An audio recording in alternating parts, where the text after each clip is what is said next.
Le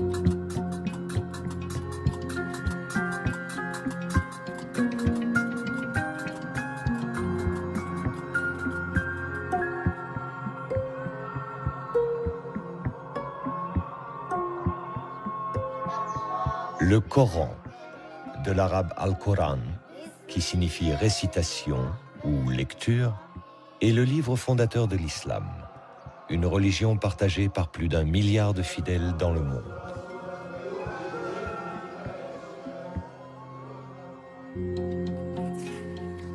Pour les musulmans, le Coran est le recueil de la parole de Dieu, qui fut révélé au prophète Mahomet entre l'an 610 et l'an 632 de l'ère chrétienne, à la Mecque et à Médine, en Arabie Saoudite. L'ensemble de la révélation se répartit en de multiples unités de texte très courtes, appelées versets, au nombre de 6000. Dans le Coran, ces 6000 versets sont regroupés en 114 chapitres, appelés sourates, identifiés par un titre de longueur variable et organisés selon un classement précis, des sourates les plus longues aux sourates les plus courtes.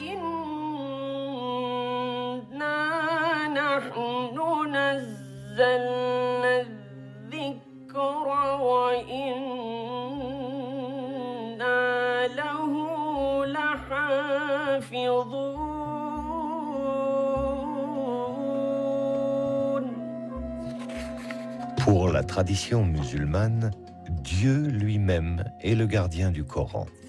C'est-à-dire qu'il n'y aurait eu tout au long de son histoire qu'une seule et unique version du texte coranique, inchangée depuis 14 siècles.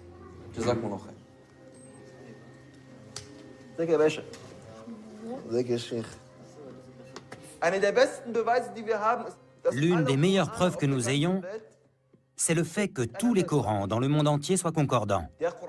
Le Coran qu'on lit au Maroc est le même que celui qu'on lit en Chine, et celui qu'on lit en Arabie Saoudite, le même qu'on lit ici aujourd'hui en Europe ou en Afrique du Sud.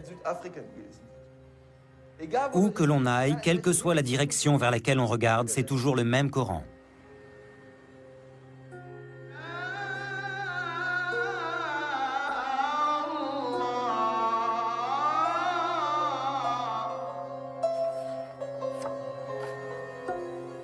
Ce dogme d'un Coran immuable, pilier de la tradition musulmane, allait pourtant être remis en question par des scientifiques européens à la suite d'une découverte totalement inattendue.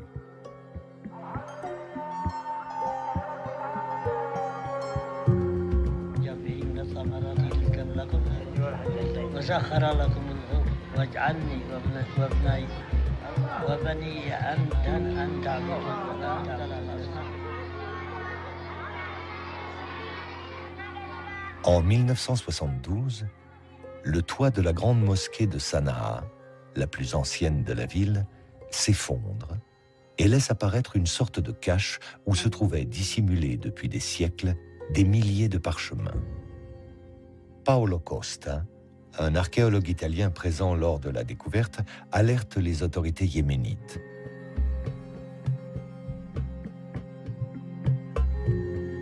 Il s'agirait de fragments de Corans anciens. Une équipe de chercheurs européens procède à une datation au carbone 14 et confirme.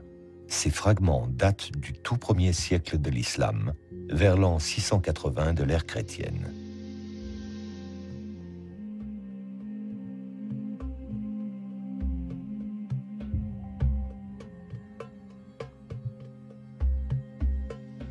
Ce sont les plus anciens manuscrits coraniques connus au monde, avec une écriture très rudimentaire, composée d'un simple squelette de consonnes.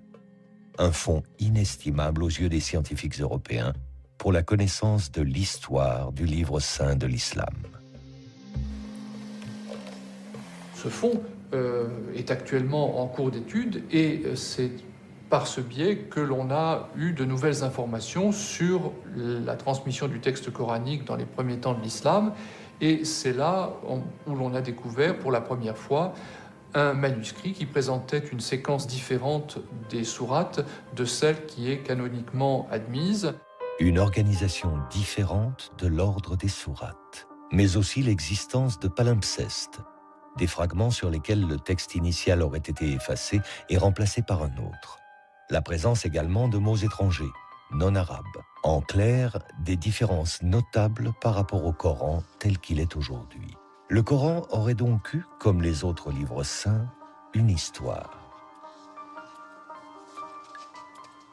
Au cours du 1er siècle de l'islam, le texte coranique, son écriture, son organisation, la forme même du livre ont visiblement évolué. Suivant l'expansion de cette nouvelle religion, suivant les conquêtes de nouveaux territoires, l'émergence de versions concurrentes, les jeux de pouvoir religieux et politiques. Une histoire des origines qui s'écrit aujourd'hui entre tradition islamique et analyse scientifique et qui appelle les chercheurs européens et les musulmans à croiser leurs récits et leurs savoirs.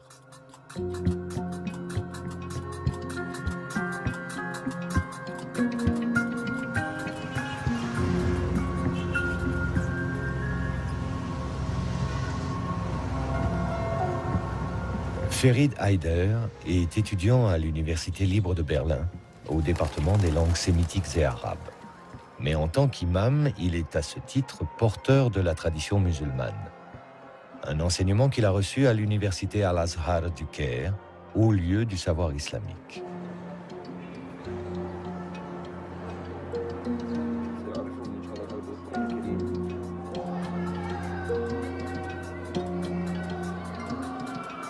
Dans la mosquée, les étudiants venus du monde entier se retrouvent pour des discussions théologiques, un partage de connaissances, et pour la récitation du Coran, comme un écho perpétuel à la révélation faite au prophète Mahomet au tout début du 7e siècle. À cette époque, l'Arabie n'était qu'un vaste désert que parcouraient les nomades et leurs caravanes. L'oasis de la Mecque abritait la Kaaba, un sanctuaire où l'on vénérait encore de multiples dieux, des idoles de pierre. Pourtant, les tribus juives et les chrétiens présents en Arabie diffusaient depuis longtemps déjà l'idée de la foi en un Dieu unique. Parmi les habitants de la Mecque, un homme faisait exception. Il s'appelait Mohammed, Mahomet. Marchand caravanier, âgé d'à peine 40 ans, il avait pour habitude de partir méditer seul dans une grotte. C'est là qu'il a reçu, en l'an 610, sa première révélation. Un homme lui apparut. L'homme marcha vers lui et lui dit « Ikra, lis, au nom de ton Seigneur qui a créé. »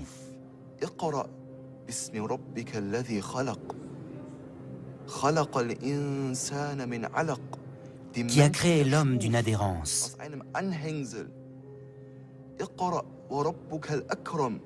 Lis. Ton Seigneur est le très noble.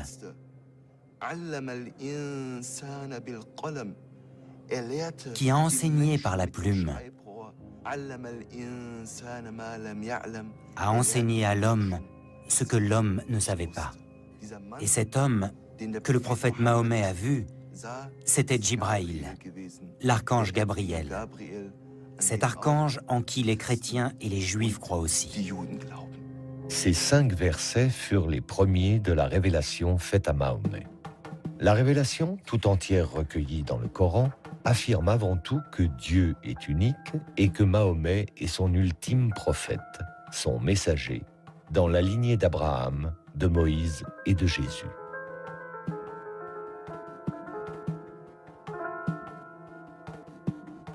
Elle aborde aussi les grands thèmes de la soumission à Dieu, de la récompense des fidèles ou du jugement dernier. Elle annonce enfin la venue d'une communauté nouvelle, celle des musulmans, et édicte les lois qui vont la régir sur le plan des rituels religieux, de l'organisation sociale, de la politique. Au fur et à mesure qu'il les recevait, Mahomet partageait ses révélations avec Khadija, sa femme, puis avec son cousin Ali et ses amis proches, qui allaient former son premier cercle de fidèles, les compagnons. Ensemble, ils apprenaient par cœur chacune des révélations que le prophète continuait de recevoir. Ils les récitaient inlassablement pour ne rien en oublier.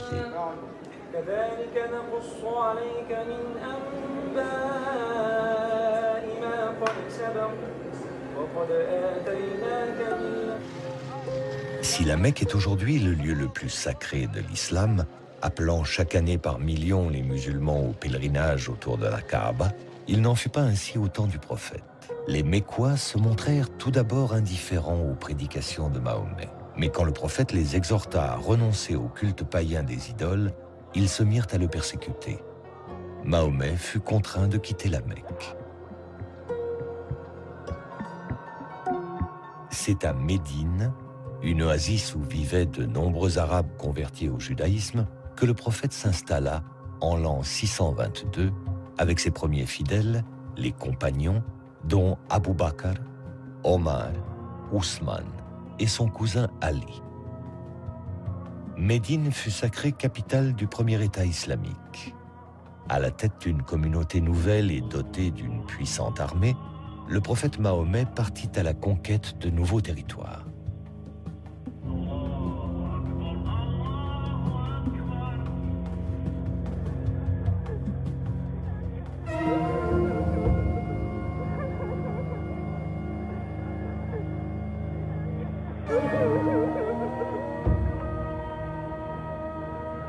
Le prophète meurt en l'an 632. À sa mort, la presque totalité de la péninsule arabique s'était ralliée à la foi monothéiste de l'islam. Mais le prophète ne laissa aucune indication quant à sa succession. Ses 4 compagnons se réunirent et c'est Abu Bakr qui fut désigné premier calife. Ali revendique aussi la succession, au nom des liens du sang qui l'unissaient au prophète, mais le califat lui fut refusé. Et c'est cette première divergence qui, 2 siècles plus tard, divisera les musulmans en 2 branches. Les sunnites, aujourd'hui majoritaires dans le monde, qui s'attachent à la lignée des califes Abu Bakr, Omar et Ousmane, et les chiites, qui se rattachent à Ali. Alors qui, une fois le prophète disparu, allait prendre l'initiative de la mise par écrit du Coran? Qui allait faire des révélations un véritable livre? Avec quelle volonté? Strictement religieuse ou déjà politique? Et dans cette transcription de la parole de Dieu, quelle sera la part de l'intervention humaine?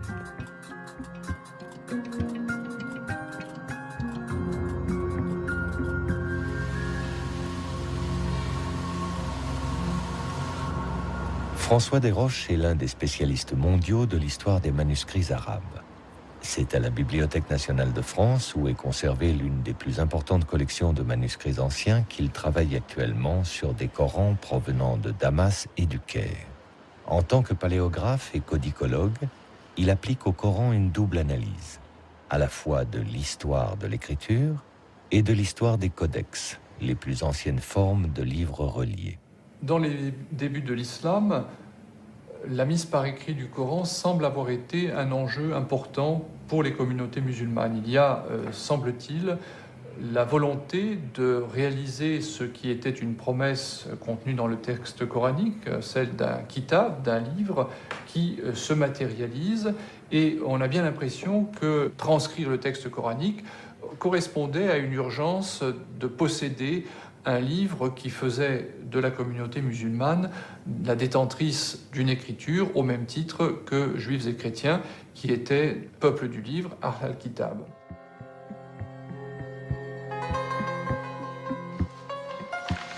Le manuscrit arabe 328 est l'un des plus anciens exemplaires du Coran aujourd'hui connu. Écrit sur du parchemin, de la peau de mouton, il est daté de la seconde moitié du 7e siècle.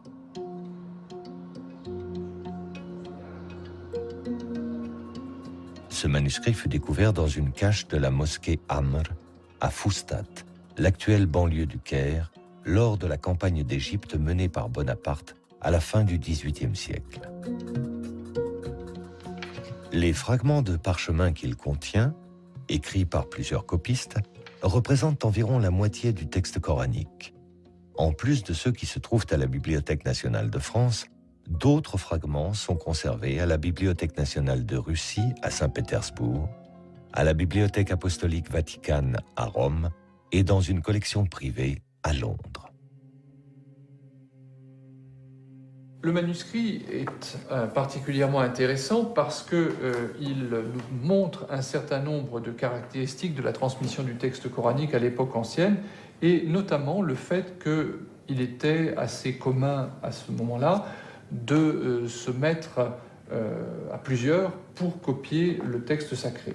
Nous savons que le texte a été copié par plusieurs intervenants parce que les mains sont très caractéristiques. À côté de celle-ci, qui est sans doute la plus importante au sein du manuscrit, nous avons également un autre copiste et qui lui écrit dans un style beaucoup plus élaboré. L'écriture est de type Hejazi, du nom du Hejaz, la région d'Arabie où se trouvent la Mecque et Médine. C'est l'une des notations les plus anciennes de la langue arabe, constituée uniquement d'un squelette de consonnes et donc d'une lecture très difficile. Il n'existait pas ou peu de signes qui permettent de distinguer des lettres identiques. Les voyelles brèves non plus ne sont pas notées. Quant aux sourates, elles n'étaient pas identifiées par un titre, mais juste par un espace vide qui les séparait. À l'évidence, par rapport au Coran actuel où la ponctuation, l'organisation du texte ne laisse place à aucune imprécision, les premiers manuscrits coraniques, avec leur écriture rudimentaire, pouvaient être source d'erreurs de lecture, voire d'interprétations différentes du texte sacré. Mais pour les premiers musulmans, le recueil de la parole divine pouvait-il courir ce risque ? Ce que l'on sait de l'usage de l'écriture dans l'Arabie ancienne, je veux dire par là l'Arabie du 7e siècle de notre ère, montre que ce que l'on souhaitait avant tout quand on utilisait l'écriture, c'était disposer d'un aide-mémoire, c'est-à-dire non pas quelque chose qui permettait une lecture autonome, mais un support pour permettre de retrouver le texte mémorisé par l'utilisateur et capable de subvenir à d'éventuelles défaillances de mémoire en lui donnant les moyens de retrouver le texte lui-même. C'est en tous les cas ainsi que plusieurs spécialistes expliquent les débuts de la notation, par exemple de la poésie arabe, qui se faisait avec des aides-mémoires qui n'étaient pas destinés à circuler comme des livres, mais plutôt comme des notes. Pour le Coran, il semble qu'il en a été de même et que ce que l'on cherchait avant tout quand on était en train de copier un texte comme celui que j'ai sous les yeux, c'était d'avoir grosso modo un fil directeur pour retrouver le texte lui-même.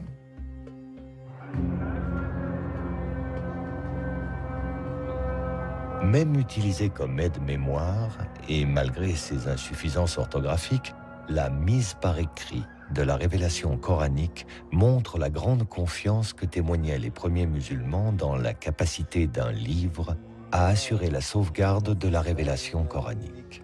Restait à donner à ce livre, fût-il encore dans sa forme primaire, un statut central, unique. En un mot, un statut de texte canonique. C'est à cette tâche que s'est consacré le calife Ousmane, troisième successeur du prophète Mahomet, et dont le récit de la tradition musulmane a établi précisément les conditions et les enjeux. À l'époque du calife Ousmane, l'empire islamique s'est considérablement étendu. Au nord, vers les provinces de Cham, l'actuelle Syrie, mais aussi à l'est, vers les provinces de Perse, et à l'ouest, vers l'Égypte. Ces conquêtes ont incorporé à l'empire des populations converties à l'islam, mais ne maîtrisant pas la langue arabe. Et voilà pourquoi il y eut parmi les musulmans des désaccords concernant la récitation du Coran, notamment dans des endroits très éloignés de la Mecque et de Médine, ces berceaux de l'islam. Et les musulmans commencèrent à se disputer, en particulier lors de 2 batailles contre les Arméniens et les Azéris. Et l'un des plus proches compagnons du prophète Mahomet, qui portait le nom de Hudayfa, était présent lors de ces batailles. Et quand il s'en revint après avoir vu ces conflits entre les musulmans, il alla sur le champ retrouver Ousmane ibn Affan, qui était le calife de l'époque. Et il dit à Ousmane ibn Affan: « Ô Ousmane, sauve cette Oumma, sauve cette communauté avant qu'elle ne se divise et avant qu'elle ne se dispute au sujet de son livre, comme l'ont déjà fait les Juifs et les chrétiens avant eux.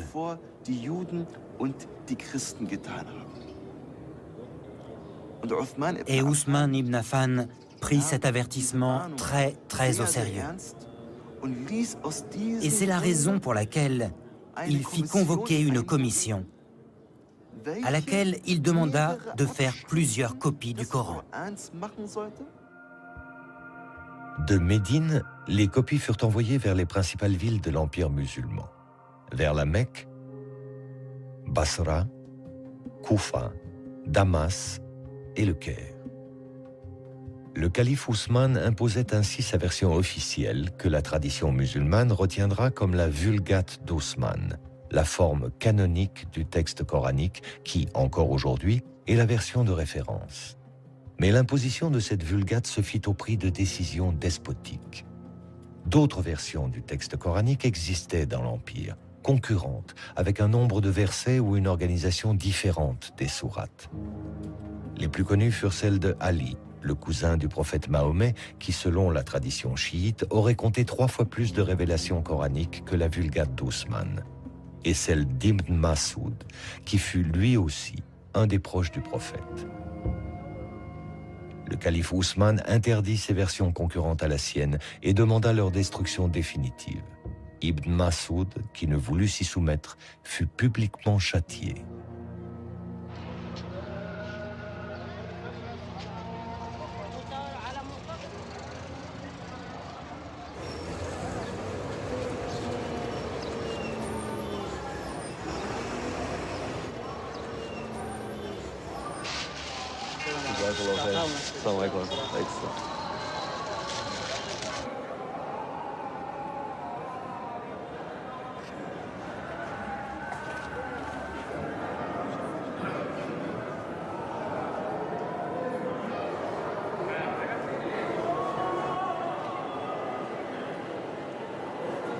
La Vulgate ousmanienne, objet de foi autant que de pouvoir, fut portée au rang d'objet de dévotion par la tradition musulmane. Dans la mosquée Al-Hussein du Caire, un exemplaire du Coran attribué à Ousmane serait gardé derrière cette porte que les fidèles embrassent. Une véritable relique que, exceptionnellement, Ferid Haider est autorisé à approcher.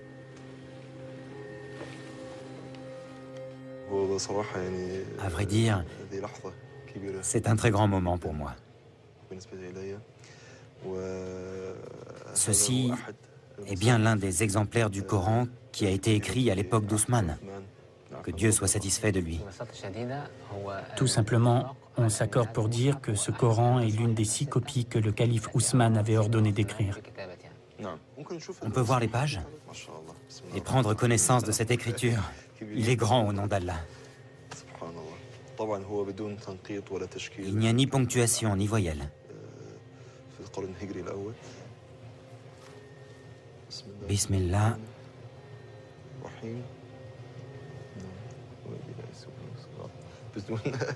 Sans ponctuation et sans voyelle, cette sourate est très difficile à lire.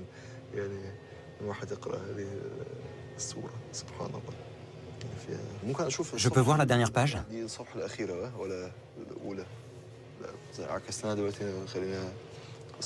C'est la dernière, celle-ci?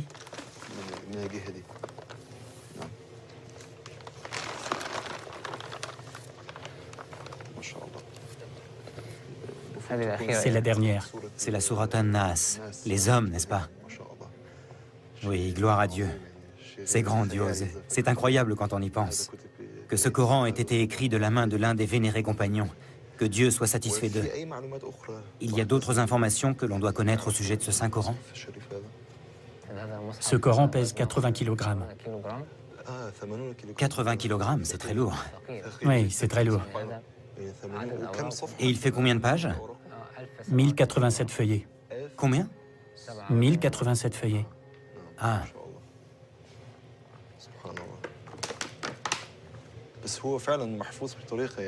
Franchement, la conservation est superbe. Il a plus de 1400 ans, c'est vraiment très ancien. Si vieux et malgré cela, gloire à Dieu, on dirait qu'il a été écrit il y a à peine 100 ans. Dieu est grand, c'est merveilleux. On dit qu'il y a des taches de sang dans ce Coran. Je ne sais pas à quelle page elles se trouvent. Pourtant, elles existent bel et bien, mais j'ignore où.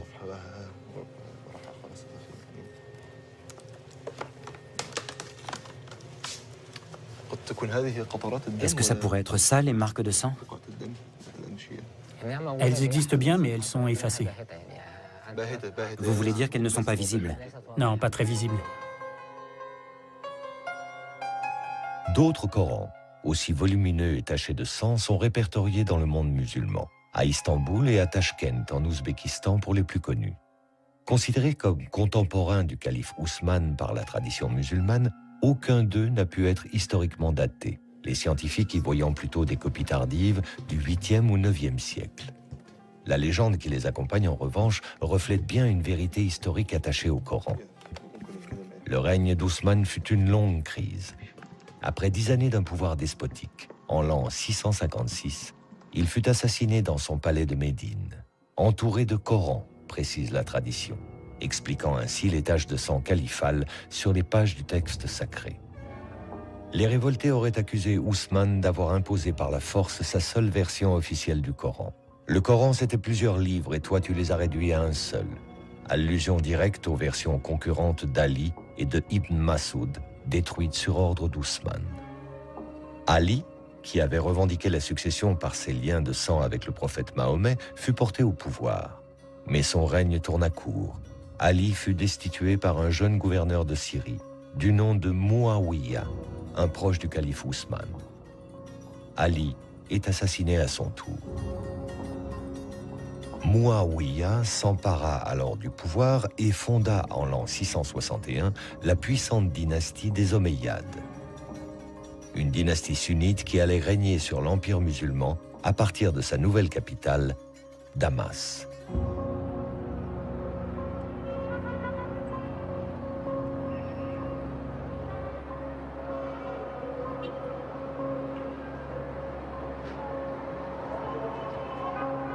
Trente années à peine après la mort du prophète Mahomet, et une fois mise en place une première version canonique du texte sacré par le calife Ousmane, le Coran allait, sous les Omeyyades, entrer dans la seconde phase de son histoire.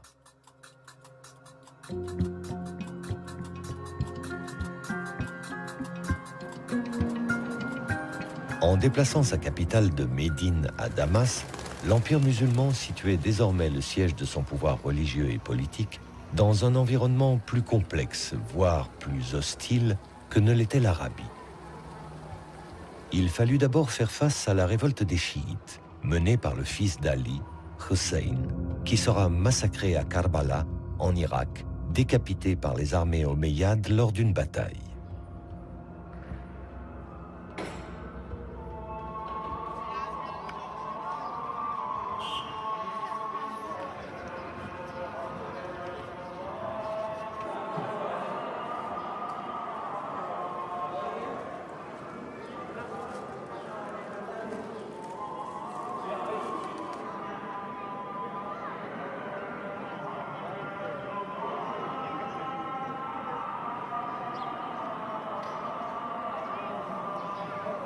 Selon la tradition, la tête de Hussein serait conservée, curieux paradoxe, dans la mosquée même des Omeyyades, relique aujourd'hui vénérée par les pèlerins chiites venus d'Iran.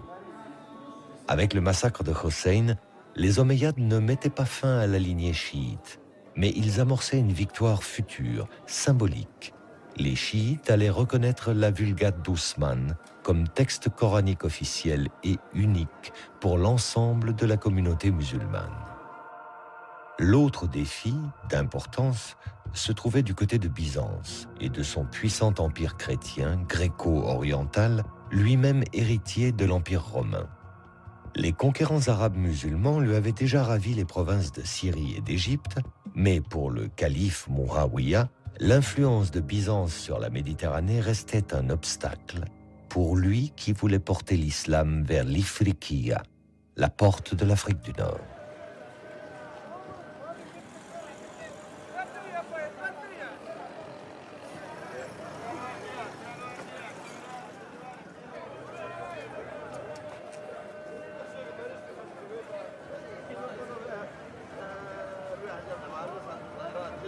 En l'an 670, le calife y envoie l'un de ses généraux qui fit de Kérouan, en Tunisie, le point de départ de l'islamisation du Maghreb et de la diffusion du Coran d'Ousmane.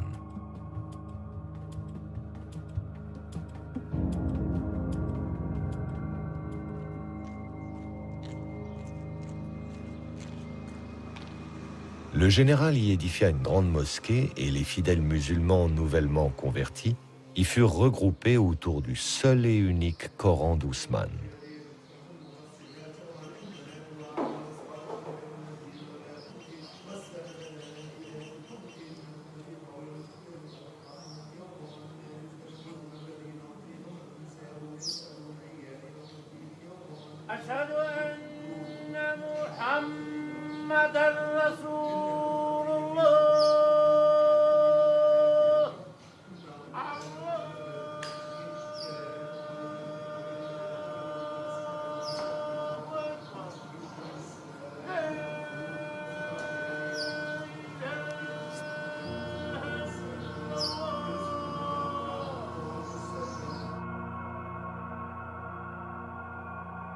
Au Coran apporté par les troupes omeyyades vinrent s'ajouter ceux que les copistes kérouanais commençaient à produire sur place. Ils allaient ainsi constituer l'une des plus grandes bibliothèques coraniques des premiers temps de l'islam, et dont il subsiste aujourd'hui une rare collection de quelques dizaines de milliers de fragments.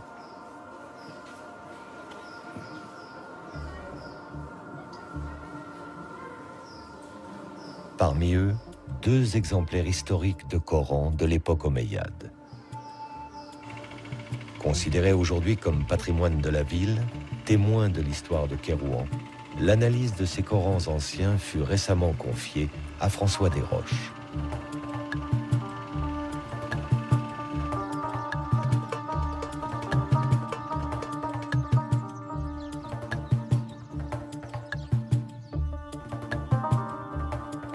Sous la direction de Mourad Rammah, docteur en archéologie islamique, les précieux fragments de parchemins coraniques sont minutieusement restaurés.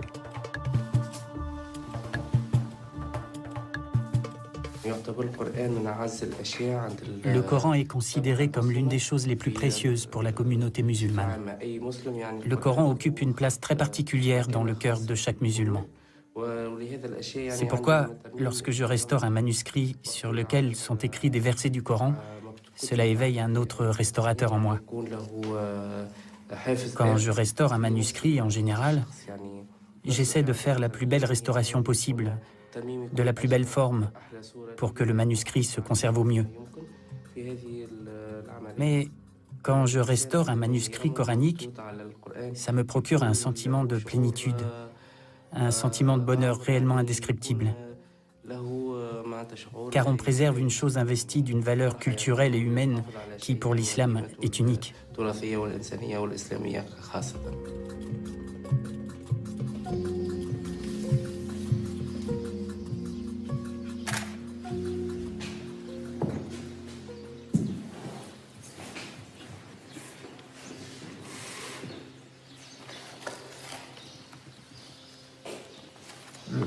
Le style d'écriture s'apparente assez bien à ce qu'on connaît sous le nom d'écriture du Hejaz, le nom de la région où se trouvent les 2 villes saintes de la Mecque et de Médine. De quelle époque vous daterez le cas échéant? C'est le début du 8e siècle et j'imagine que ça pourrait coïncider avec la deuxième phase, disons, de l'installation musulmane à Kérouan. Absolument. Ça aurait pu effectivement être un des moyens d'islamisation du pays avec cette présence d'une collection de Coran à la grande mosquée de Kérouan. Il y a sans doute eu une volonté de faire durer ce manuscrit. On le voit dans ces pages qui ont été repassées pour les rendre plus lisibles. Absolument. Je ne pense pas qu'à Kérouan, dans les manuscrits de la collection, on observe de divergence par rapport à ce qui est la Vulgate osmanienne, c'est-à-dire que les sourates sont dans l'ordre où on les connaît actuellement. On a l'impression effectivement que dans l'histoire, il y a eu une volonté de diffusion de copies de référence qui a été très forte. Là, c'est vraiment tout à fait autre chose. C'est sublime et c'est vraiment grandiose. Si on ouvre une page, on a vraiment la vision de la taille de ce manuscrit qui était impressionnant. Impressionnant, effectivement. Nous disposons de plus de 250 feuillets, alors qu'effectivement, on considère que ce manuscrit, il était constitué de 500 feuillets. Il faut penser 500 pour. Oui, ça représentait un volume énorme. Donc là, même si ça n'est pas forcément exactement le tout début du 8e siècle, c'est vraiment la première moitié. Et c'est un témoignage tout à fait exceptionnel sur la diffusion du texte coranique à cette époque et l'art du livre aussi, parce qu'il faut quand même remarquer cette espèce de saut qualitatif tout à fait impressionnant entre les deux manuscrits. La finesse du trait, on a affaire à des professionnels du dessin, des gens qui sont déjà des enlumineurs qualifiés. Et donc il y a une grande variété de couleurs et de motifs aussi. Oui, ce motif de flèche est assez exceptionnel. La qualité du décor et surtout sa variété, on a l'impression qu'il n'y a pas deux sourates précédées d'un bandeau identique, que ce soit du décor végétal ou du décor davantage géométrique. Oui. Encore aujourd'hui, ça reste un manuscrit impressionnant par sa dimension. On a vu tout à l'heure un autre manuscrit qui était quand même beaucoup plus petit, peut-être une page. On voit bien la différence de valeur et la différence des moyens mis en œuvre. Oui, ça, je crois que c'est un des joyaux de la collection. Absolument.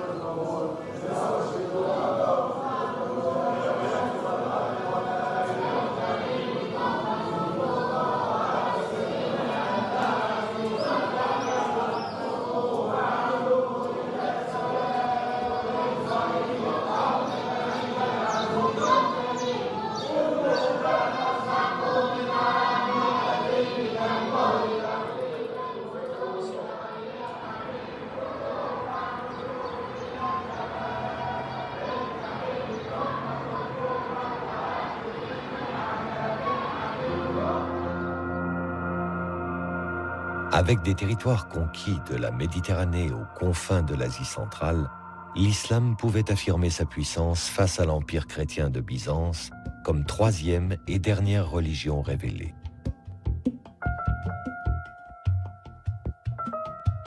Il lui restait cependant à donner une véritable expression à cette puissance, mais dans une grandeur de l'islam liée à l'histoire du christianisme.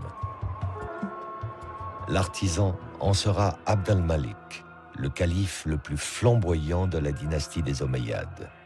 Il fit de l'édification des premiers monuments de l'islam et de la réforme du Coran les deux piliers de son règne qui débuta en l'an 685.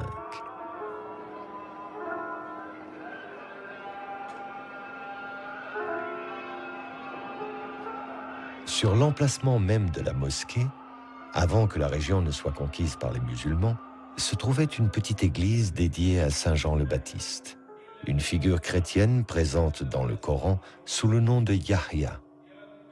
Son tombeau fut gardé au centre de la salle de prière et il est toujours, aujourd'hui, vénéré par les musulmans.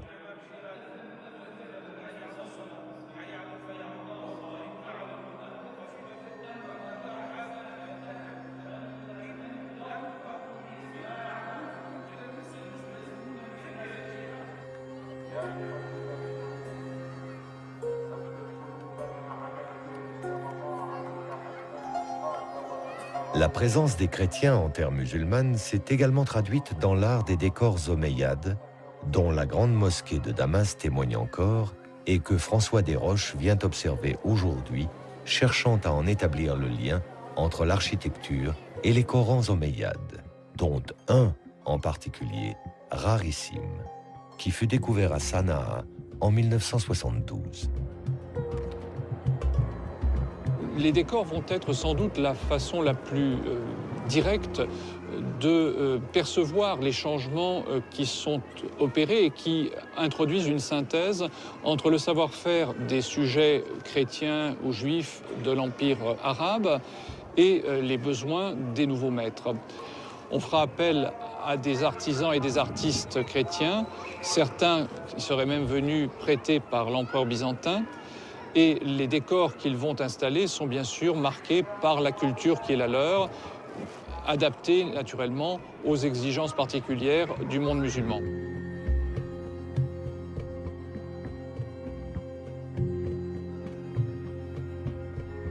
On peut faire des parallèles extrêmement précis entre ces mosaïques chrétiennes dont je parlais à l'instant et les décors des Corans.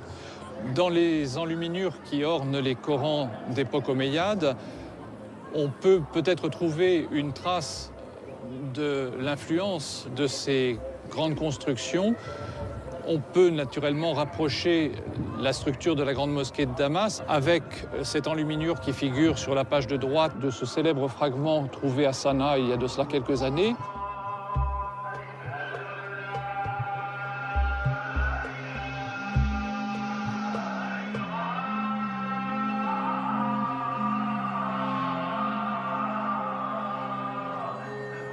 Dans un empire où les musulmans non arabes sont désormais majoritaires, il fallait, pour le pouvoir omeyyade, souder la communauté musulmane, lui donner une cohérence, une unité. Comme lors des califats précédents, le Coran en sera l'outil. Mais plus comme un simple aide-mémoire, comme il a pu l'être jusqu'alors avec son écriture rudimentaire.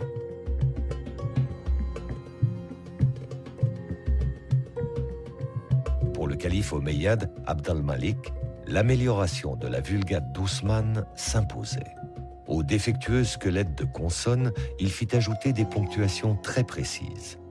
Distinction des lettres similaires, notation des voyelles, indication de prononciation.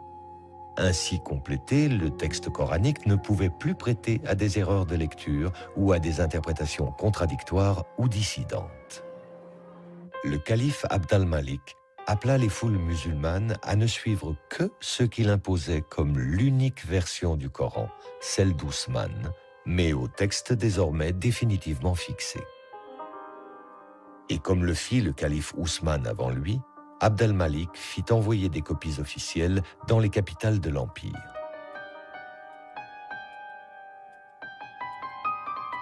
Moins d'un siècle à peine après la disparition du prophète Mahomet, l'islam, au même titre que les deux religions révélées, détient son livre. L'œuvre du calife Ousmane et sa volonté d'un Coran unique et unifié sont enfin accomplies.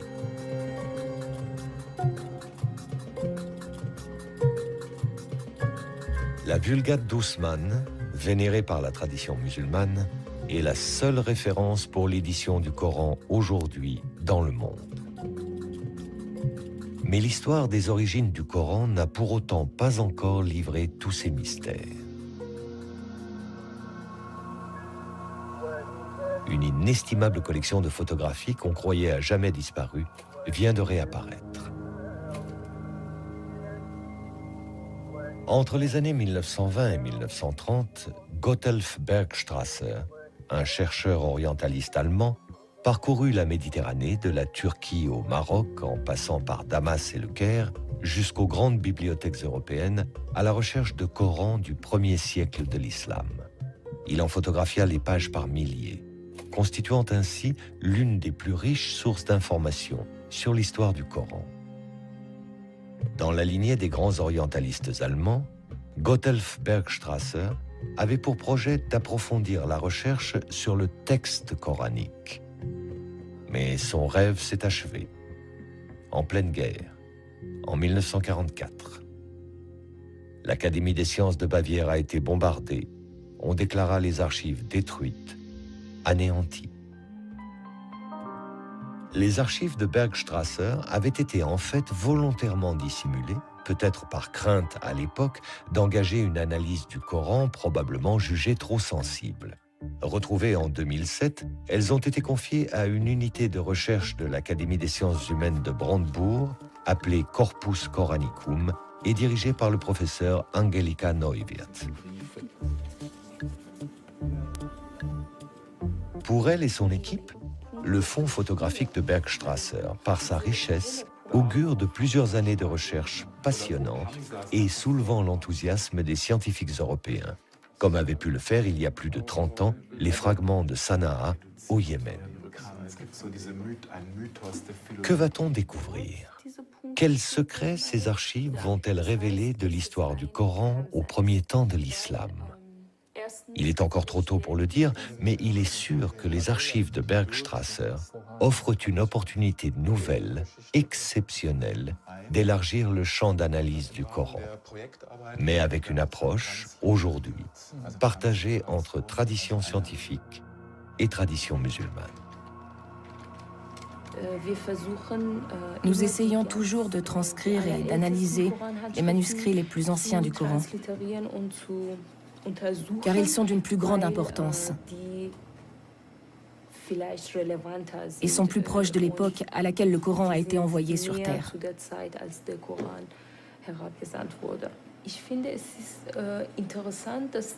Il me semble intéressant que les musulmans s'impliquent eux aussi dans ces travaux. D'abord pour savoir quelles sont les recherches menées ici, avec quelle méthode, et ce que l'on pense du Coran en Occident. Ensuite, si les musulmans prennent part à ces études orientalistes, cela leur permettra peut-être de faire changer des opinions parfois défavorables à l'islam et au Coran, qui sous-entendent que tout cela est faux et falsifié.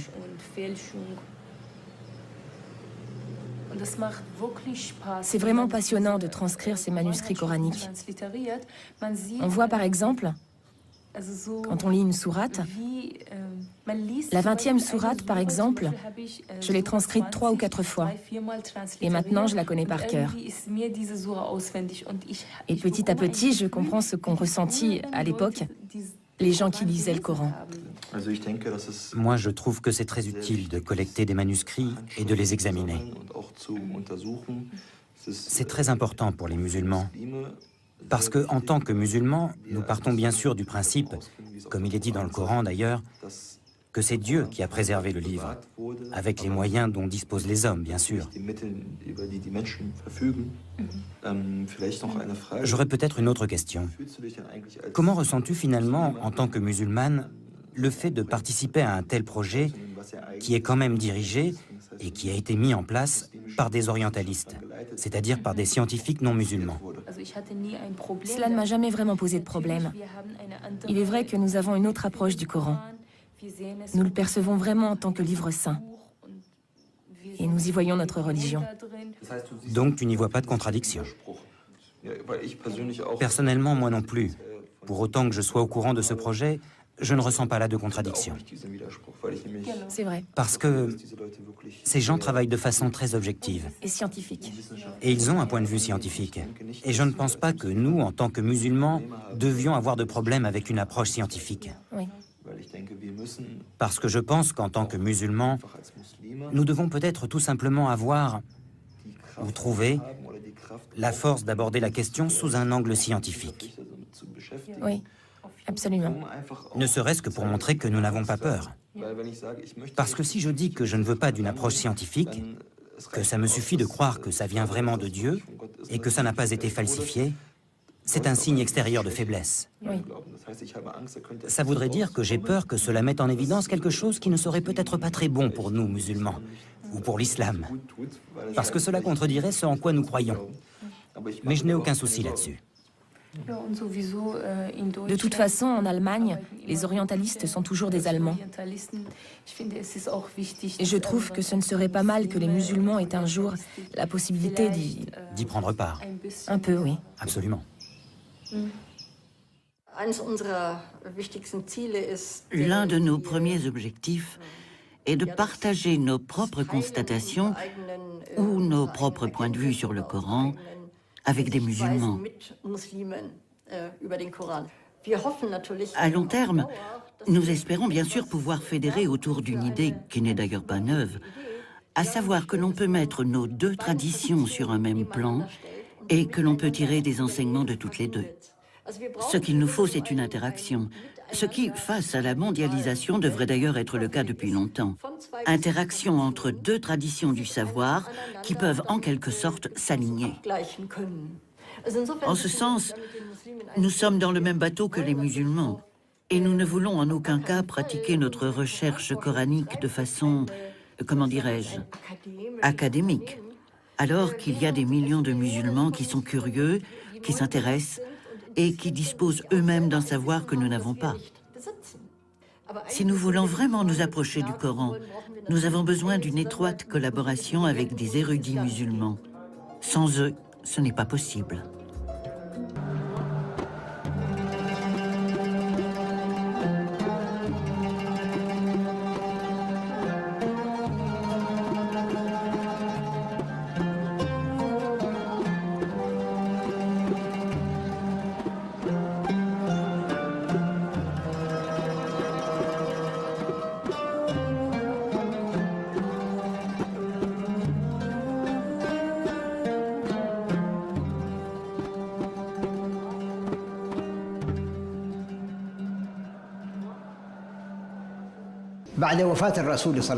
Après la mort du prophète, Dieu le bénisse et lui accorde le salut, quelle attitude allait-on adopter?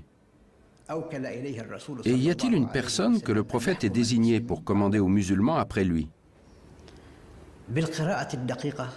Au sens étroit du terme, il est clair qu'il n'y avait pas une personne en particulier qui aurait pu être véritablement le successeur du prophète. La succession met en lumière le double caractère de tout État musulman à venir, le caractère religieux et le caractère politique. Du point de vue religieux, Mahomet ne pouvait avoir de succession, puisqu'il est le sceau de la prophétie. Après lui, il n'y a pas d'autre prophète. Là où il peut y avoir succession, c'est dans le domaine politique, succéder au guide, au leader de la communauté. Là, il y a eu un litige. Je ne dirais pas un conflit. Les partisans de Médine, bien sûr, ont dit « Ce pays est le nôtre et nous avons donné asile aux émigrés. Il serait donc normal que la succession nous revienne. »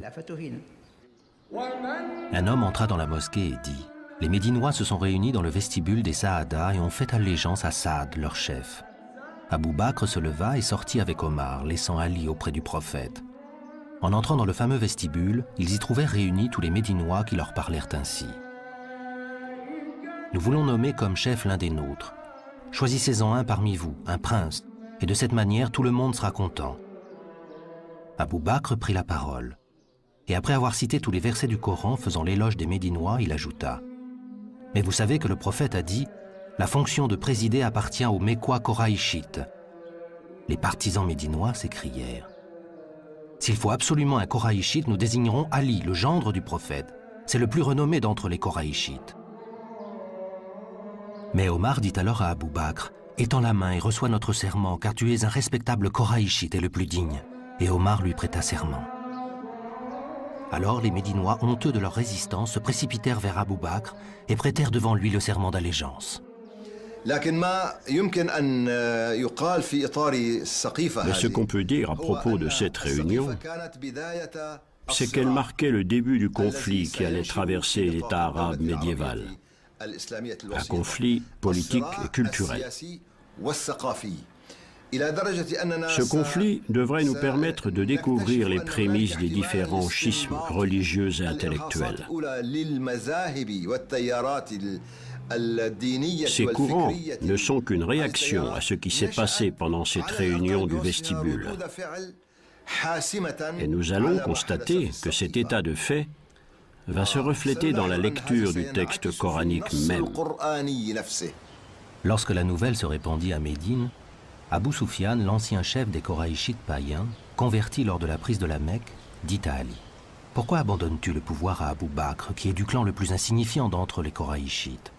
Quant à moi, je n'y consens pas. » Ali répliqua « Il y a longtemps que tu es l'ennemi de l'islam. » Abou Bakr, informé du propos d'Abou Soufian, fit appeler le fils aîné de celui-ci et lui confia le gouvernement de la province de Syrie. Apprenant la promotion de son fils, Abou Soufian vint le soir même faire allégeance au premier calife. Le corps du prophète gisait abandonné dans sa maison. Occupé à cette affaire de succession, personne ne songeait à son enterrement.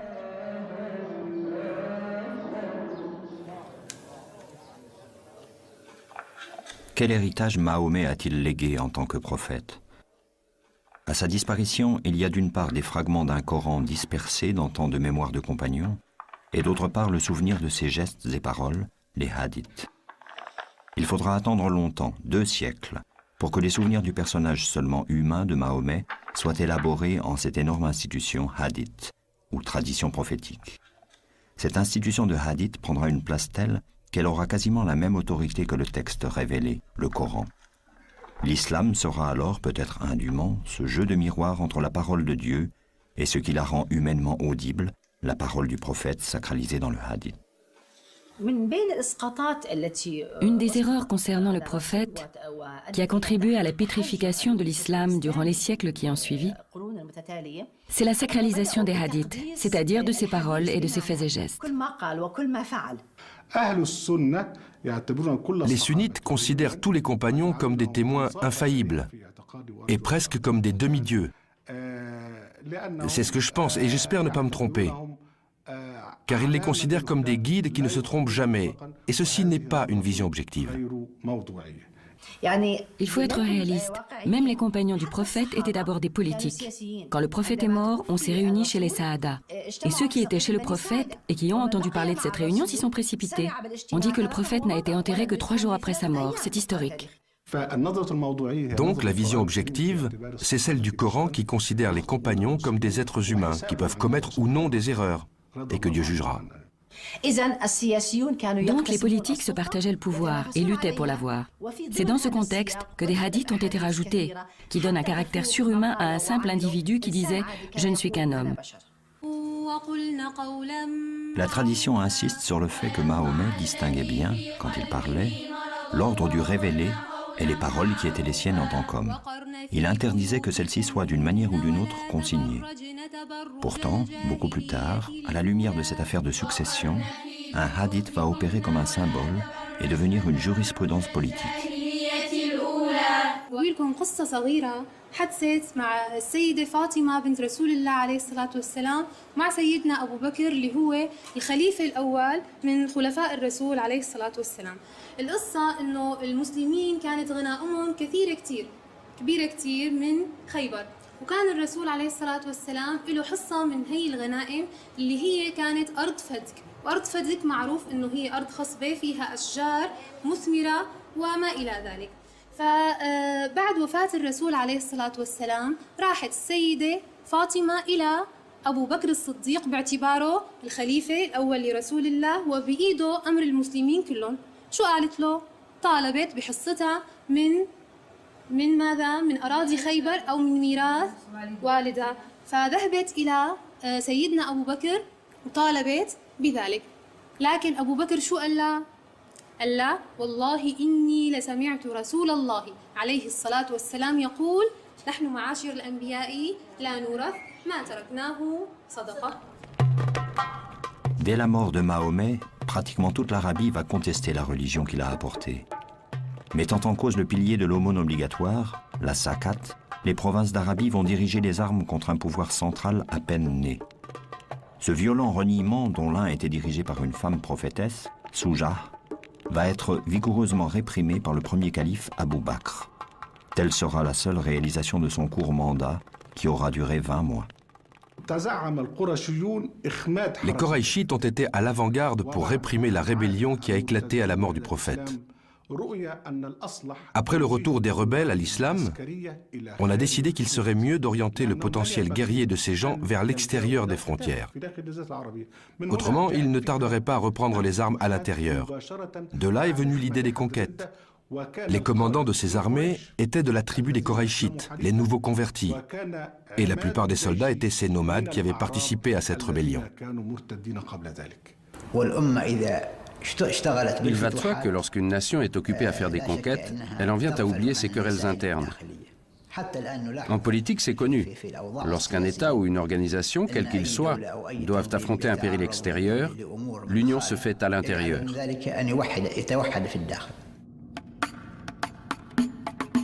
Deux puissances sont considérées comme opposées à l'islam. La Byzance chrétienne trinitaire et la Perse zoroastrienne.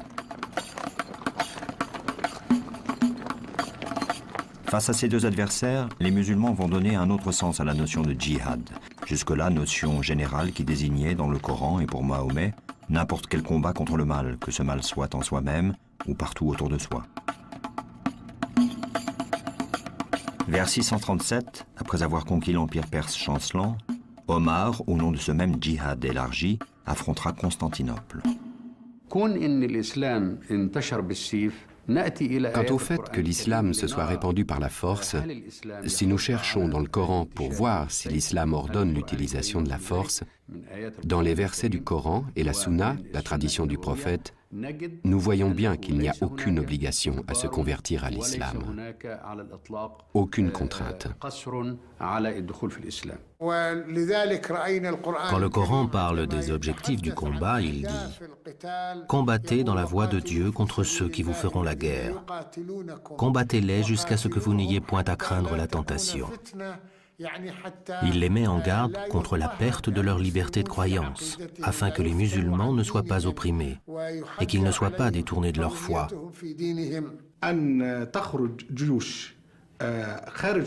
Mais lorsque les musulmans sortent de leurs frontières et donnent à choisir entre la conversion, le paiement d'une dîme ou le combat, cela n'a rien à voir avec la législation coranique.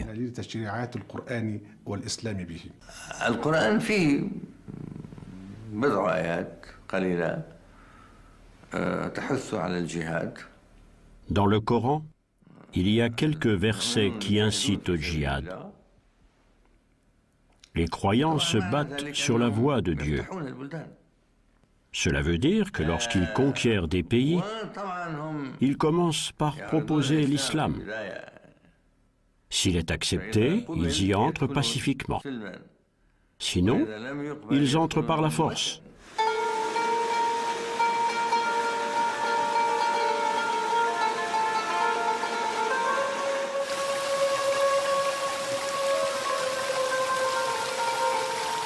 Les incroyants n'ont-ils pas vu que les cieux et la terre étaient cousus et que nous les avons décousus, que de l'eau nous avons donné vie à toute chose? Sourate 21, verset 31.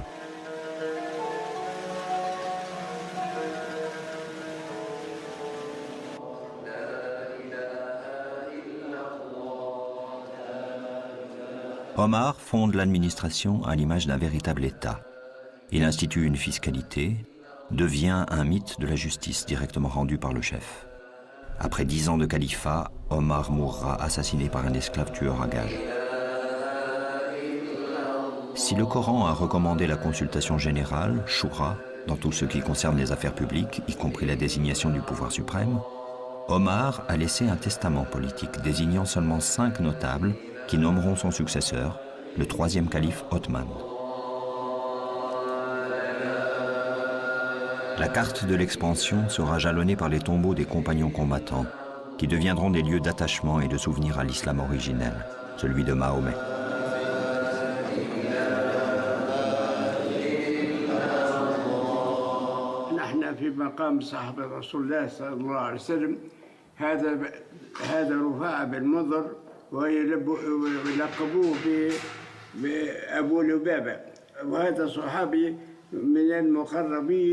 مع سيدنا محمد نبينا ما خرج مع النبي للجهاد في غزوة بدر ثم رد من ثنية قال يا أبا لبابة أرجع للمدينة أهنيني عليها خاف يرجع عليها عدو ولا حاجة من بعدي قال يا رسول الله ما تحرمنيش من أهل بدر قال فلك أجر أهل بدر ولك أجر الخلافة بعد هذا تحل الفتح تاع أفريقيا في أيام سيدنا عثمان هي أفريقيا مجاهد متطوع مع الأولاد أصغر منها مع الجيش ولا وقتها هو عمره تقريبا 75 عام وانا صرت مرضى من قريب القابس هني يقول بطراح يقول في مطرح وادي الغيلان توفى ثم جابوه جاب سنين الظهر هذه كانت البقعة هذه فارغة دفنوه هذه يقول لها ظهرة الصويدة.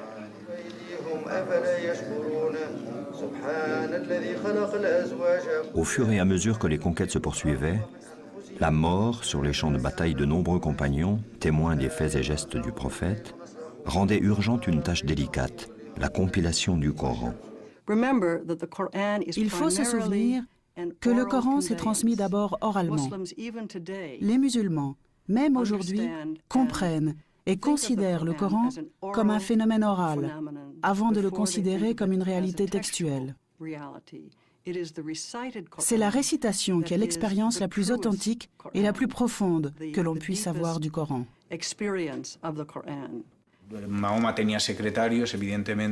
Mahomet avait des secrétaires, bien évidemment. Il leur répétait la révélation qui était alors transcrite sur les matériaux qu'il trouvait à portée de main. Mais il n'y avait pas de véritable ordonnancement. Il y avait des lectures, mais c'était surtout une tradition orale. Les fidèles de la première heure apprenaient et connaissaient par cœur le Coran. Le souci de rassembler ces fragments épars du Coran originel dicté par le prophète a sans doute été celui d'Abou Bakr, puis d'Omar. Ils ont certainement l'un et l'autre tenté d'en faire un recueil. Mais ni l'un ni l'autre n'ont eu l'intention de réaliser une structure organisée de sourates. En ce qui me concerne, je suis persuadé que le Coran était à cette époque-là dans l'ordre qu'on lui connaît actuellement pour ce qui est de l'enchaînement des versets dans chaque chapitre. Et je ne crois pas qu'il y ait certains versets qui ne figuraient pas encore dans certains chapitres. Je crois donc que le Coran était là en entier, sauf que les sourates étaient dispersées. Là une sourate, là 2 sourates, là 10. Le Coran a donc été rassemblé du vivant du prophète, mais il était encore sous forme de feuillets épars. La collecte du texte coranique a peut-être commencé pendant les dernières années de la vie de Mahomet, mais elle sera plus active et plus conséquente plus tard, sous le règne d'Omar, et plus particulièrement sous celui d'Othman.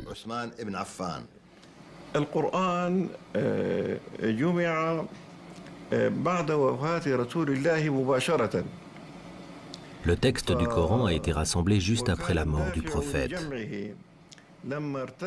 En effet, lors de la rébellion de certaines tribus arabes, de nombreux compagnons qui avaient mémorisé le Coran étaient tombés en combattant, en martyrs. On craignit donc que la perte de ces mémoires vivantes n'entraîne la perte d'une partie du Coran.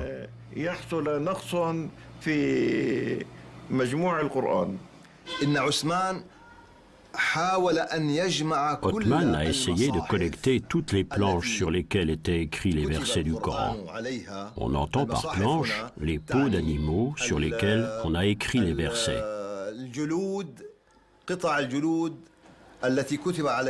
Il a donc rassemblé tout cela pour pouvoir choisir et il a constitué le Coran.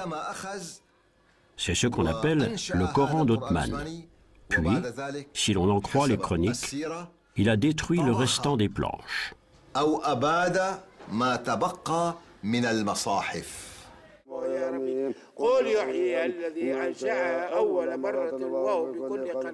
Le compagnon Hudayfa combattait aux confins de l'Arménie.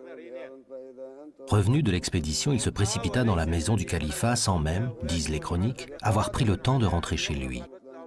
Il tint au calife ce langage. « Accours au secours de cette nation avant qu'elle ne périsse. » « Et de quoi serait-elle menacée » demanda Othman. « Il s'agit du livre de Dieu. J'ai participé à l'expédition d'Arménie qui a rassemblé des combattants venus d'Irak, de Syrie et du Hidjaz. Et j'ai vu les hommes s'affronter. J'en ai entendu qui s'accusaient d'apostasie. Nous allons droit, j'en ai peur, à un désaccord au sujet de notre livre comme celui que juifs et chrétiens connaissent au sujet des leurs.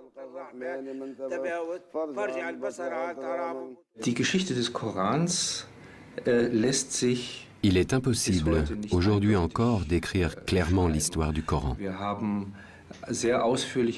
Nous avons des versions très détaillées qui nous viennent de la tradition islamique, mais il y a à l'intérieur du Coran des éléments qui indiquent qu'il n'a pas été écrit d'un seul jet.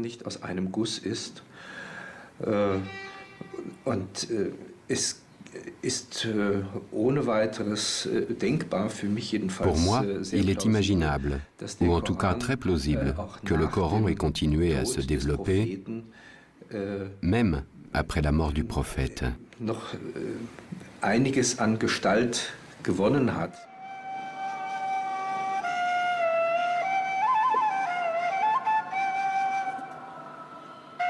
Louange à Dieu, souverain de l'univers, le clément, le miséricordieux, souverain au jour de la rétribution. C'est toi que nous adorons, c'est toi dont nous implorons le secours. Dirige-nous dans le sentier droit, dans le sentier de ceux que tu as comblés de tes bienfaits, de ceux qui n'ont point encouru ta colère et qui ne s'égarent point. Première sourate, la Fatiha.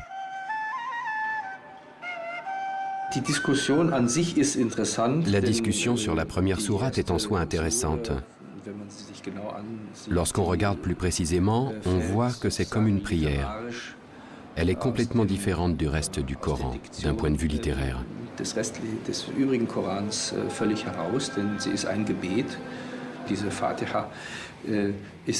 Cette Fatiha, cette ouverture, n'est sûrement pas apparue après Mahomet.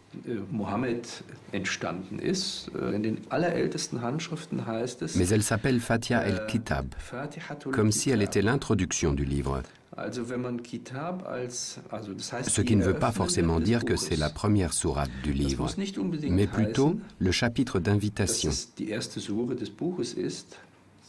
C'est la raison pour laquelle on dit Kitab. Il s'agit de l'introduction au Coran.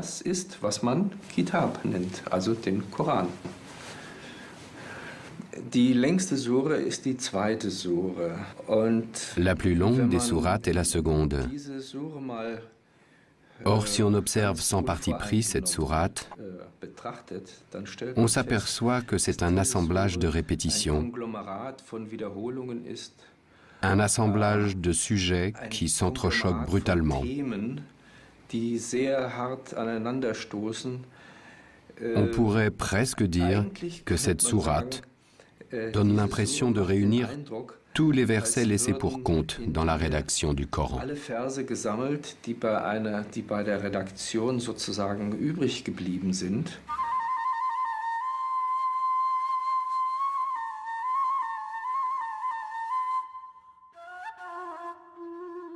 L'entreprise de Othman de faire une entité structurée à partir des fragments et des groupes de versets reçus par Mahomet pendant 23 ans de prophétie peut paraître aujourd'hui assez complexe. Il y a pour chaque verset du Coran une sorte de petite histoire qui raconte comment cette révélation est advenue. Ainsi, nous pouvons dire que nous connaissons sa continuité historique. Pourquoi n'a-t-on pas suivi cet ordre historique dans le plan du Coran ? Le texte, tel que nous le connaissons, est le reflet d'une décision, d'une mise en ordre, qui sont pour une bonne part artificielles. L'ordre choisi n'est pas inhérent au matériel narratif, au matériel coranique lui-même. Les sourates sont disposées, dans une large mesure, de la plus longue à la plus courte. Mais on aurait aussi bien pu faire l'inverse.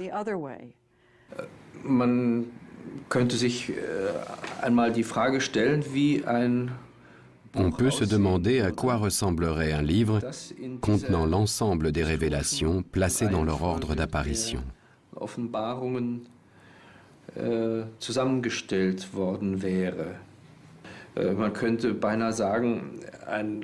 On pourrait presque dire qu'un ordonnancement historique du Coran inverserait l'ordre actuel qui est basé, entre guillemets, sur la longueur des sourates.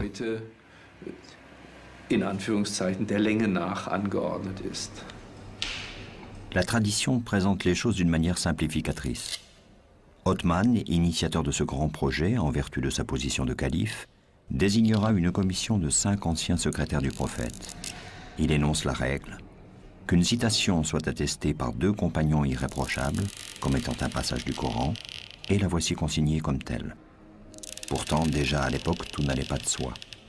Ainsi, par exemple, à l'initiative de Othman, un passage du Coran jusqu'alors considéré comme une seule sourate sera scindé en deux. L'une des deux sourates portera le nom de sa tribu, Quraysh. C'est un exégète fort connu, Ibn Kathir, qui l'affirme ainsi, pour donner à sa tribu glorieuse le privilège d'une sourate portant son nom dans le Coran. La structure voulue par Othman a ceci d'étrange qu'en offrant une infinité d'entrées à ce livre, elle le rend sujet à toutes les interprétations possibles. D'aucuns disent qu'il y a là une raison majeure qui a conduit à l'assassinat de Othman.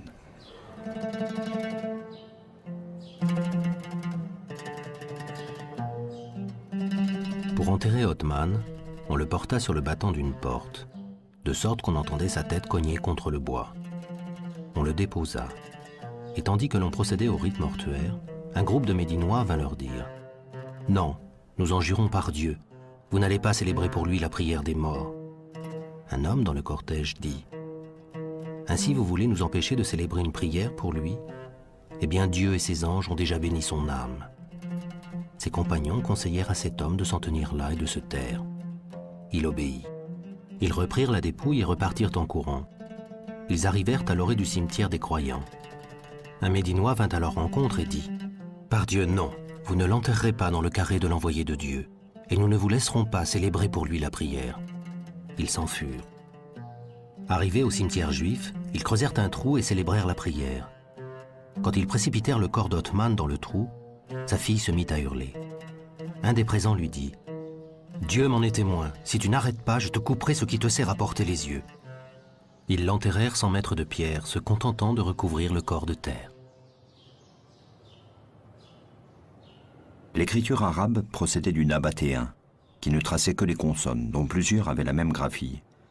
C'est en cet état que les premières copies du Coran nous sont parvenues. Un même mot pouvait donc avoir plusieurs sens. Um einmal einen Eindruck zu geben von dem Unterschied zwischen einem Pour donner une idée de la différence entre un texte du Coran avec toutes ses voyelles et avec ses signes de différenciation et un texte du Coran sans tous ces ingrédients qui sont bien plus tardifs, on place côte à côte deux versions d'un texte assez connu, le début de la deuxième sourate. Si quelqu'un voulait se cantonner à l'étude de la tradition écrite, on pourrait lire ce texte arabe ainsi. Ce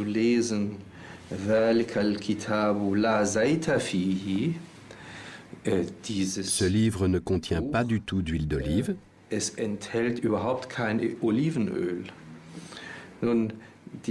Ou encore, ce livre ne contient pas le moindre doute. Si on n'a qu'une connaissance théorique, on lira ce livre ne contient pas du tout d'huile d'olive. Il faut donc connaître la tradition orale pour pouvoir le lire avec certitude. Mais il y a aussi des cas où la tradition orale n'a visiblement pas suffi. Et on trouve, à certains endroits, des interprétations extrêmement différentes du texte fondateur de l'islam.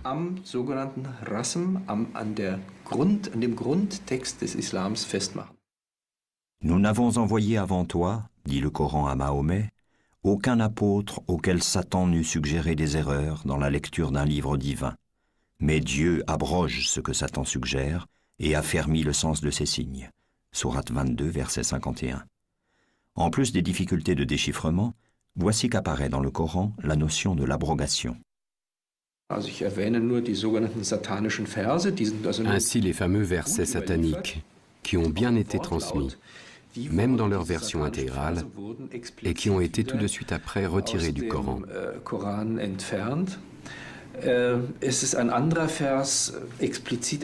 Il y a un autre verset qui a été éliminé, le verset de la lapidation, qui est en outre fondamental pour les juristes.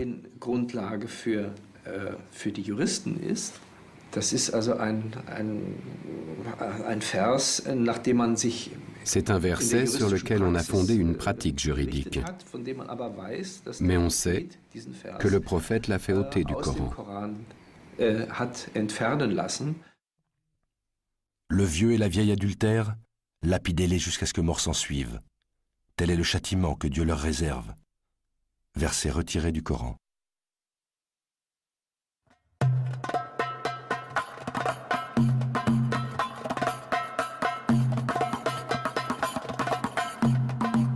Une fois le texte stabilisé, les sciences coraniques procéderont par de nombreux mécanismes à une stricte codification pour l'exégèse. Le mécanisme le plus complexe est celui de l'abrogation. Un verset peut annuler l'autorité d'un autre du même thème, du seul fait qu'il ait été révélé après. Par exemple, le verset 260 de la sourate 2 dit « Nulle contrainte en religion, voici que la raison émerge de l'égarement ». La portée de ce verset, quand il s'agit de justifier une guerre idéologique, est limitée, voire totalement annulée, en référence à un verset plus tardif, désigné par les exégètes comme étant le verset du glaive. Les mois sacrés expirés, tuez les idolâtres partout où vous les trouverez. Faites-les prisonniers, assiégez-les et guettez-les dans toute embuscade. Mais s'ils se convertissent, s'ils observent la prière, s'ils font l'aumône, alors laissez-les tranquilles, car Dieu est indulgent et miséricordieux. Sourate 9, verset 5. Le Coran est clair, mais cette clarté est devenue obscurité. Nous l'avons abrogé. Il n'y a pas de contrainte en religion. Jésus dit dans l'Évangile, « Lequel de vous allumera une lampe et la mettra sous le boisseau ? Il doit la mettre à un endroit élevé pour qu'elle éclaire le monde entier. » Le concept « nulle contrainte en religion » est la lumière qui éclaire le monde. Et nous avons abrogé cela. Nous nous sommes abrogés. Nous avons abrogé les prophètes. Nous avons abrogé l'esprit humain avec la pratique de la contrainte. C'est un crime à l'encontre de l'homme, à l'encontre de Dieu et à l'encontre de l'histoire. En islam, il n'y a pas de différence entre la sphère du profane et la sphère du religieux, entre ce qui est à César et ce qui est à Dieu. La charia, la loi coranique, veut que Dieu gère tous les rapports qui règlent la cité des hommes. La législation ici dessine les champs du licite et du permis. Étant donné que Mahomet est le sceau des prophètes et qu'il a été envoyé à toute l'humanité, en quoi sa prophétie est-elle différente des autres prophéties ? Les lois de l'Ancien Testament ont été édictées pour des situations particulières. En revanche, les lois édictées dans le livre de Dieu à Mahomet sont fondées sur le principe des limites. Pour bien vous expliquer cela, prenons par exemple un terrain de football. Ce terrain a des contours extérieurs. Le jeu se passe à l'intérieur du terrain et si le ballon sort, l'arbitre siffle. Il y a des règles du jeu sur le terrain, mais il y a des milliards de possibilités de jeu. Par exemple, il a dit « Vous couperez les mains des voleurs, hommes ou femmes ». La limite du châtiment, c'est le fait de couper la main. Mais en dehors de cela, il y a des millions d'autres possibilités. Mais gare à ne pas dépasser la limite, car alors tu deviendras un barbare et un sauvage.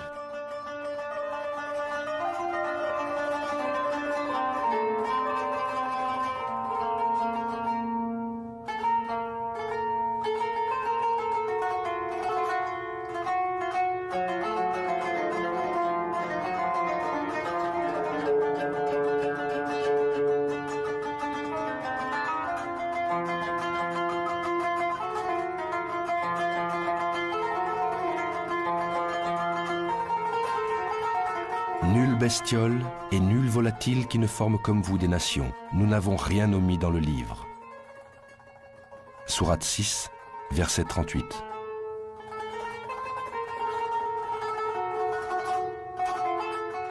Dieu n'a rien omis dans le livre, sauf que la perception des prophètes, comme de tous les humains, est soumise à des lois naturelles de compréhension. Et c'est là que peuvent apparaître l'erreur, l'illusion et l'équivoque. Comme il est dit dans la sourate 3, verset 5, « C'est lui qui t'a envoyé le livre. » Parmi les versets qui le composent, les uns sont explicites, ce sont la matrice du livre, les autres sont équivoques. Entre les deux planches de la couverture du livre, tout est la révélation reçue par Mahomet. Tous ces versets sont mis ensemble, puisque tous ont été révélés à l'envoyé de Dieu. Seulement, ils sont de deux sortes, les versets explicites et les versets équivoques. Le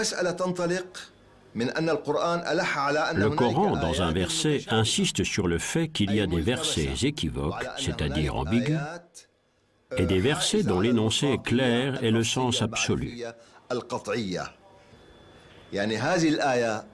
Ce verset est l'un des plus importants dans le Coran. Et il a ouvert une porte que plus personne ne peut fermer à une lecture ouverte du texte coranique.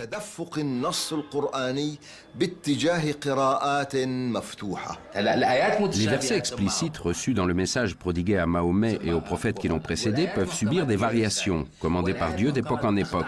La preuve, c'est que Dieu a donné une révélation à Moïse et l'a transformée avec Mahomet.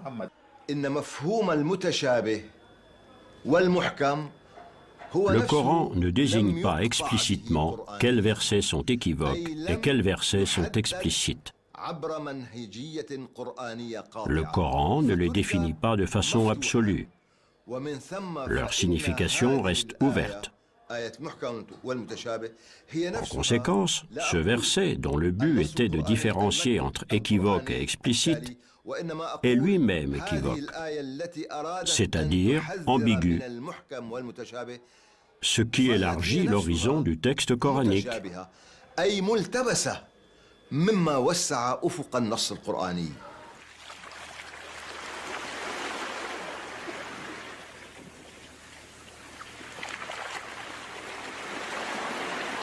Si la mer se changeait en encre pour écrire les paroles de Dieu, la mer s'épuiserait avant que ne s'épuise la parole de Dieu, quand bien même nous la remplirions une autre fois. Sourate 18, verset 109.